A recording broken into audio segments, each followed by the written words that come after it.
Assalamualaikum warahmatullahi taala wabarakatuh. Alhamdulillah, pada kesempatan kali ini di samping saya ditemani oleh dai muda Bali, Ustadz Vista Pramudita ya, Ustadz Vista Pramudita. Assalamualaikum Ustadz. Waalaikumsalam warahmatullahi wabarakatuh. Kita sering mengadakan beberapa program dan pada kesempatan kali ini kita mempunyai program baru, yakni Anda bertanya, Ustadz menjawab. Dan pada malam hari ini ada dai muda lulusan pesantren, mempunyai kapasitas yang bagi kami cukup mumpuni. Tema pada malam hari ini kita akan membahas tentang seputar keluarga.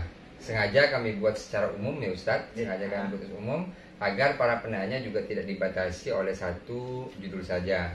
Beberapa bisa masuk dan alhamdulillah sudah ada beberapa masuk, dan ini pun kita seleksi hanya diambil beberapa saja. Nanti kita bisa lanjutkan. Tapi pertama saya juga terima kasih sudah diundang, dipercaya juga menjadi narasumber ya, untuk sharing ya. Jadi disclaimer juga ini apa yang nanti ditanyakan kemudian yang saya jawab.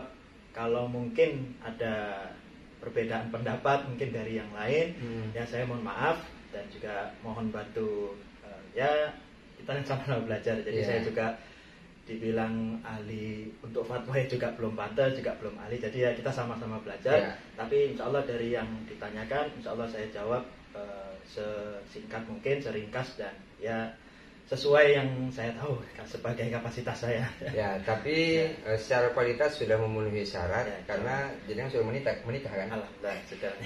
Akan menjadi masalah kalau kita membahas keluarga tapi belum menikah. Alhamdulillah. Saya juga sudah menikah, jadi masih cocok lah jadi host. Ya biar tidak terlalu panjang pembukanya.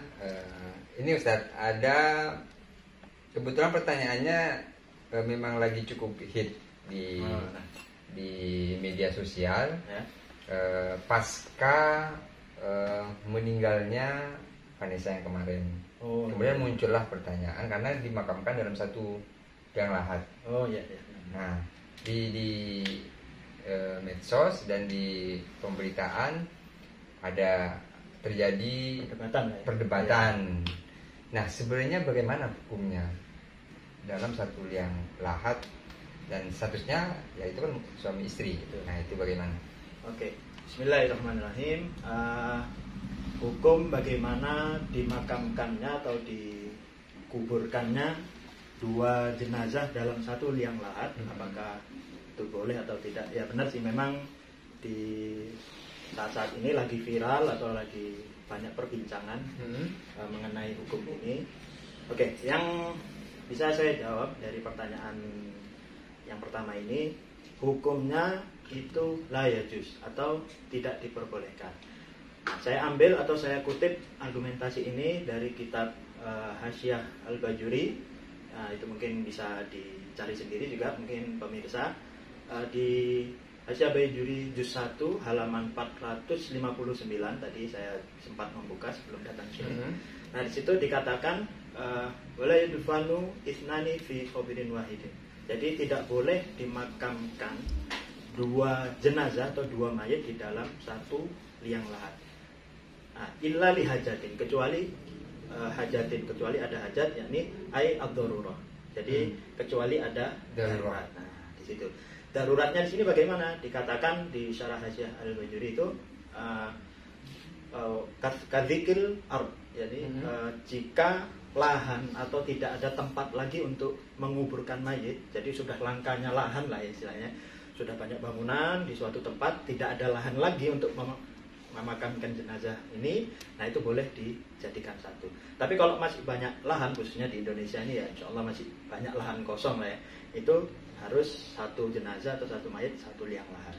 Kemudian itu yang pertama. Yang kedua, darurat lainnya yaitu wakafratul maut. Banyaknya orang yang meninggal, contohnya seperti misalkan di Indonesia kemarin lah, beberapa tahun yang lalu kita pernah mendengar ada bencana gempa di suatu kota atau ada tsunami di suatu kota. Karena banyaknya mayit, jenazah yang jatuh atau yang meninggal ya. Nah, itu kan tidak mungkin satu jenazah digali satu orang dan satu jenazah digali satu liang lahat. Nah, maka dari itu darurat seperti itu boleh satu liang lahat yang luas, kemudian jenazahnya dikafani seperti apa namanya? Seperti sesuai syariat.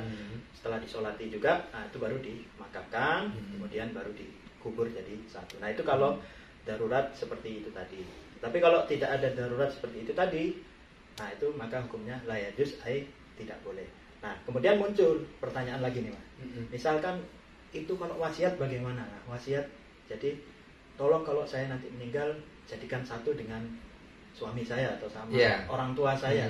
Nah, itu juga masih ada perdebatan, juga ada yang mengatakan makruh di Imam Syafi'i juga. Tapi kalau saya kutip dari salah seorang ulama juga mengatakan tidak semua wasiat itu harus dijalankan. Jadi ada beberapa wasiat yang tidak harus dijalankan, ada wasiat yang harus dijalankan, khususnya mengenai hukum syariat seperti ini.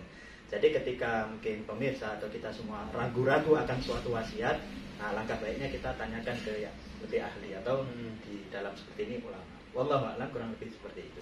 Oke, saya melanjutkan, Mas. Ya. Islam ini kan dikenal perbedaan itu menjadi biasa. Ya. Dan tadi yang disampaikan Ustadz Fiska salah satu pendapat atau kitab. Apakah ada kemudian pendapat-pendapat yang lain yang berbeda? Dan itu juga kuat juga dalilnya. Nah, yang kedua soal wasiat itu. Ini sebenarnya rentetan. Apakah kemudian wasiat yang semacam itu menurut pemahaman Ustadz kita lanjutkan atau bagaimana? Nah, untuk masalah perbedaan pendapat dari para ulama atau apa semua, rata-rata mayoritas mengatakan ya tidak boleh ya, untuk mengubur dua jenazah dalam satu liang lahat. Seperti ya itu tadi kita mengacu di dalam kitab Hasyal Bajuri itu, kecuali darurat. Ya, darurat tadi itu seperti tidak ada lahan lagi atau banyaknya kasus atau mayat yang orang meninggal itu banyak. Seperti itu. Kemudian untuk wasiat yaitu tidak semua wasiat kita harus menjalani. Itu maksudnya dalam hal syariat ya, kecuali hal-hal yang lain mungkin masih bisa dipertimbangkan. Kalau yang dalam hal syariat yang memang tidak boleh, misalkan yang meninggal sebelum dia meninggal mewasiatkan sesuatu yang diharamkan, kan ya tidak boleh kita jalankan wasiat tersebut. Nah, kalau ragu-ragu, misalkan dia ragu seperti itu tadi, boleh apa enggak ya wasiat ini dijalankan. Nah, itu kalau ragu, hendaknya kita semua bertanya ke yang ahli, ke ulama, ke ustadz atau ke kiai dan lain sebagainya. Wallahu a'lam. Ditangkap berarti hasil menurut yang jenengan ketahui pada dasarnya tidak boleh, kecuali ada beberapa alasan yang memang memaksa dan mendesak, termasuk di Bali juga masuk juga ya, karena kan beberapa tempat untuk kalangan muslim kadang tempatnya terbatas, kemudian ya banyak yang